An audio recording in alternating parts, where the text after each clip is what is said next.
12 things that were socially acceptable 25 years ago and are frowned upon today. Um, let's see. Over the past 25 years, society has seen significant changes in what it considers acceptable behavior. What was once deemed perfectly fine in the past is now often met with disapproval. As cultural norms and values continue to evolve, it's essential to reflect on these changes and how they shape our daily lives. So, 25 years ago, that was 1999. I was in junior high. I don't like this website. Can I go straight bio now? I mean, this looks not very credible, but I'll entertain it. So, let me zoom in real quick. How's that look? Okay, that probably works. Okay. I just saw the first one, but let's see here. So offensive jokes and humor. Yeah, I believe that. Man, I mean, how offensive are we talking about? Like, can't poke fun of can't make fun of like other cultures, races, right here, stereotypes, right? Even if you stayed in kind, if you're just having fun with them, you're not trying to be offensive, but if you're just having a good laugh between friends, like you would, right? Make fun of each other. So I see that. That in the past 25 years, yeah, it's definitely changed. You know what? If there's 25 years ago, it's probably viewed more as conservative of what it was and how things have changed. So that makes me more conservative.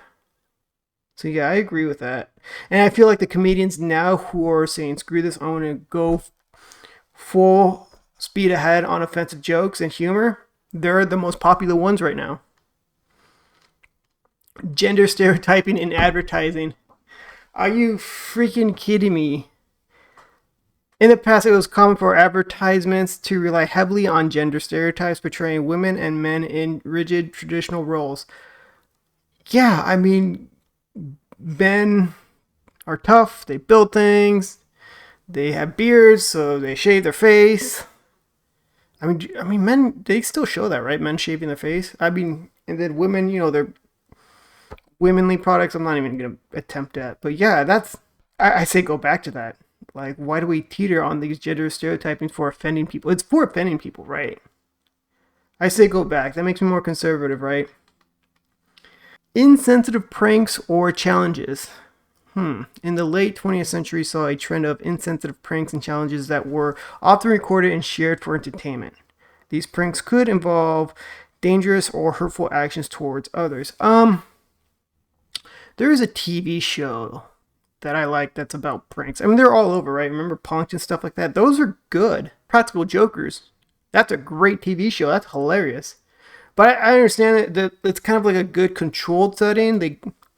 They know how to not cross the line, because you see a lot of these social media people who totally cross the line on pranking people where they get beat up, punched, and some of them, I hate to say, some of them, they rightfully so, they deserve it because they're being really stupid and not thinking right. So okay, insensitive pranks and challenges. I think in good taste, but you gotta leave it to some professionals out there, especially like TV shows and stuff.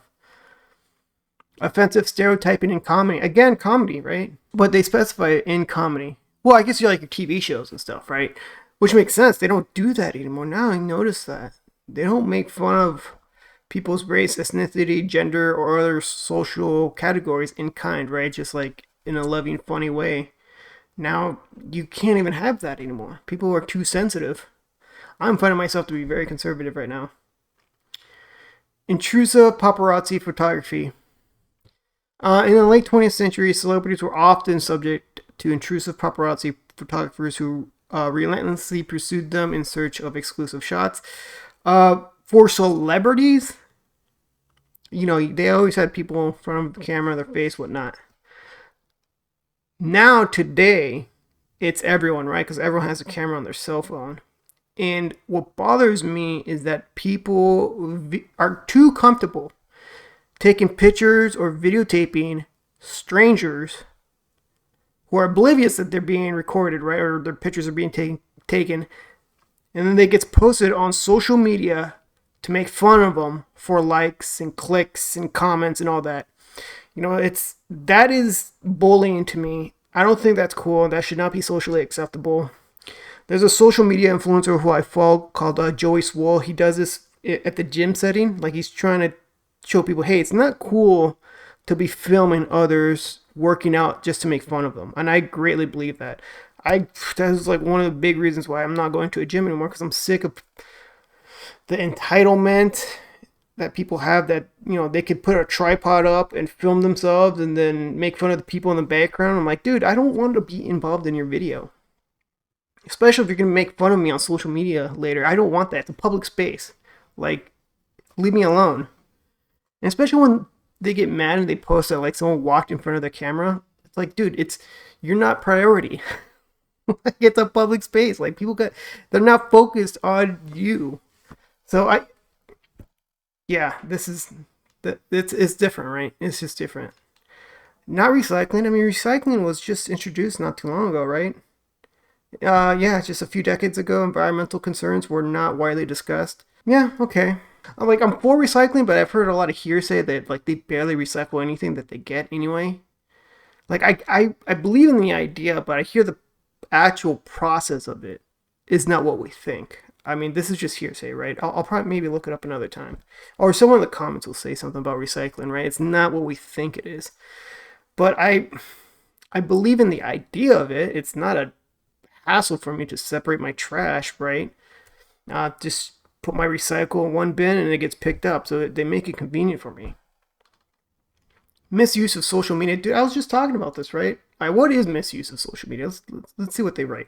The early days of social media were marked by a lack of awareness regarding its potential consequences.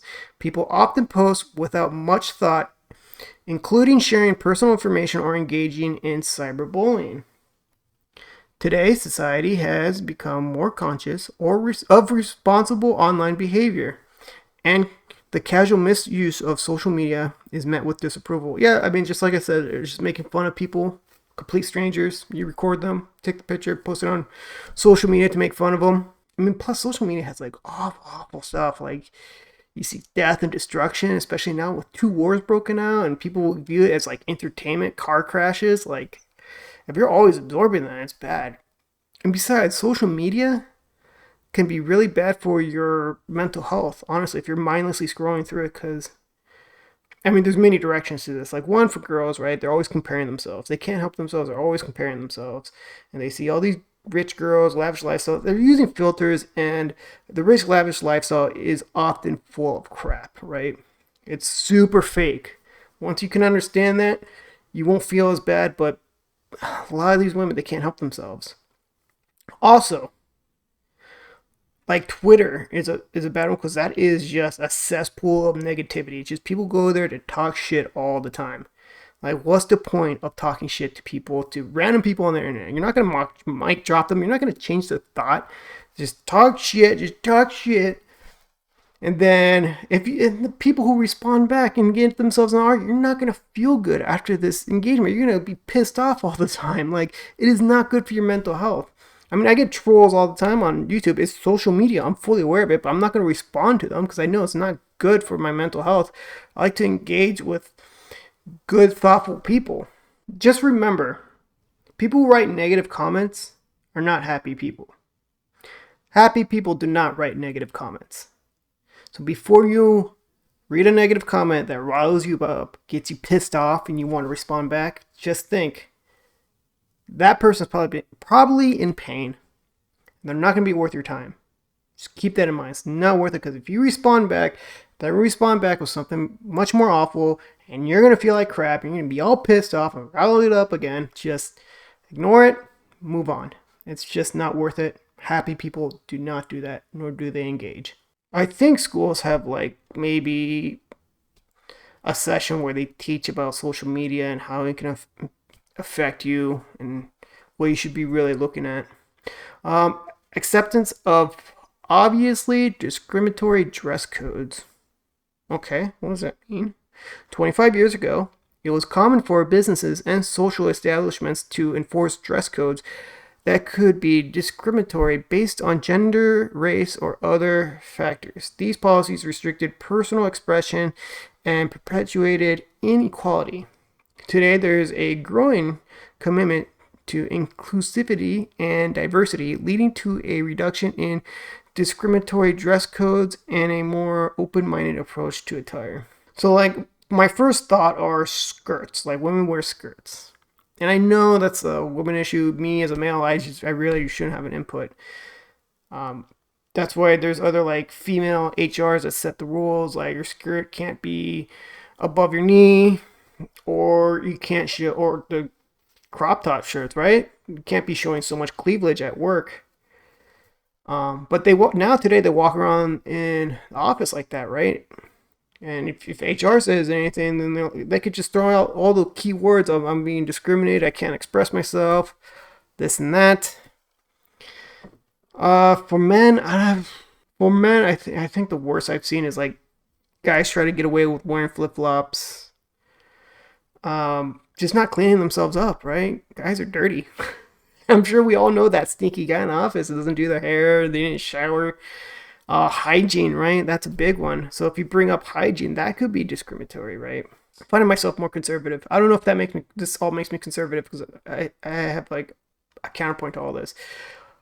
Traditional gender roles in parenting.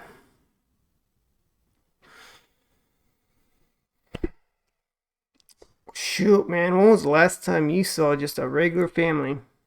I was reading somewhere that you don't see white families anymore on commercials. I mean, tell me if I'm wrong. Post a recent commercial. I'll be happy to be wrong. And I don't mean this to be a race thing. Like, it's just remove race. Just any family. You know, the male husband, the female wife. I mean, what are the traditional roles, right? Let me read this real quick. In the past, traditional gender roles often dictated parenting responsibilities, with mothers primarily responsible for child rearing, and fathers focused on work. However, contemporary society has witnessed a shift toward shared parenting and the breakdown of the rigid gender roles. More and more fathers are actively participating in childcare, challenging the once accepted norms. People were kind of forced into this, like, you need dual income now in a house, for the most part. It wasn't just the husband goes to work, mom stays home. I know today there's some people who have that situation, and that's great. That's good for them. But people who want that choice often do not have that ability, or at least yet. People want to embrace that. But of course, now we have different roles of parenting, right? There's gay couples with kids. I don't have much of an opinion on it. I don't see any data or anything that shows that it's bad. So I don't see a problem with two men raising kids or two women raising kids. Parenting, it really does take two. Honestly, it really is. It's hard work. Let's see what else. Let's go down. So I'm kind of, I don't know, maybe on the fence on this one, right? Corporal punishment in our schools. A quarter century ago, corporal punishment in schools was more widely accepted as a disciplinary measure. Teachers were allowed to use physical force to maintain order. However, in contemporary times, there's a growing emphasis on nonviolent, more compassionate approaches to discipline in educational settings.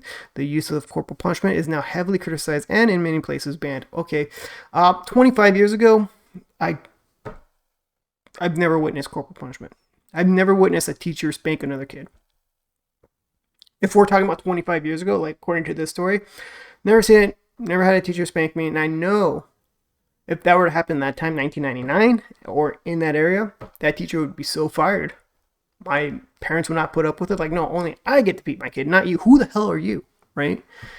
If my kid's acting up, you let me know and I'll spank them. Other people, like your teacher spanking your kids, I don't believe that was acceptable 25 years ago. And I don't think it should ever be acceptable. So maybe you can call me a liberal on this one. That's fine. Progressive, whatever. Offensive Halloween costumes. There's two types of women, right? The ones who actually cover themselves with like a Twinkie outfit, and then there's ones who take advantage as like to look as slutty as possible, but it's part of their decoration. You can't really comment that they're looking slutty, right? In the past, Halloween costumes that mocked or perpetuated stereotypes about different races, cultures, or marginalized groups were common and went largely unquestioned. Today, society is more sensitive to cultural appropriation and offensive portrayals. Okay, I understand where they're going with that. Wearing costumes that perpetuate harmful stereotypes is viewed as disrespectful and offensive. I don't believe there's cultural appropriation unless you're in. I just don't believe it. I mean, I believe there's like racism, there's discrimination, but maybe it's because it's the Latino in me. But we believe in cultural appreciation. You know, Cinco de Mayo, go ahead, have a shot of tequila, eat those tacos, wear a sombrero. You know, older generation are going to appreciate that. They're not going to be all sensitive and offended. Are you kidding me? They want you to have a good time. They want to see that other people embrace their culture. I can see that, right? So you can't be, a white dude can't look like he's Native American, right? Or I can't dress up as like Floyd Mayweather. He's one of my favorite boxers. I know, say what you want, but it's this is where I want the times to go reverse again. So call me conservative. Smoking in public spaces. Okay, I agree with this one. Call me a liberal. I remember being just 21 and they were just banning smoking in bars. Just banning it. I remember just like maybe a few months of going to a bar and people were allowed to smoke inside it. Now it's you have to go outside or they make a smoking space. But yeah, I mean, yeah, okay, out of all these, I agree with that you shouldn't be smoking in public spaces, especially around kids and stuff, or I don't want to smell it. I don't like the smell of the cigarette smoke. It's gross to me. I can't believe I used to smoke. I look back and I'm like, what the hell? But I was super stressed out and whatnot. So in some way I get it, but that should be a very private thing, is smoking. That I 100% agree. Even if I was a smoker today, I believe that's a very private thing. You don't have to be blowing smoke at people. So yeah, call me liberal on that. That was all 12 of them. So that was an interesting topic. This is worth a video. So let me know what you guys think in the comments. Or if there's another topic on here that wasn't mentioned that 25 years ago is deemed offensive today or not accepted in today's society. Feel free to let me know. Like, subscribe, all that fun stuff. Have a good one. See you tomorrow.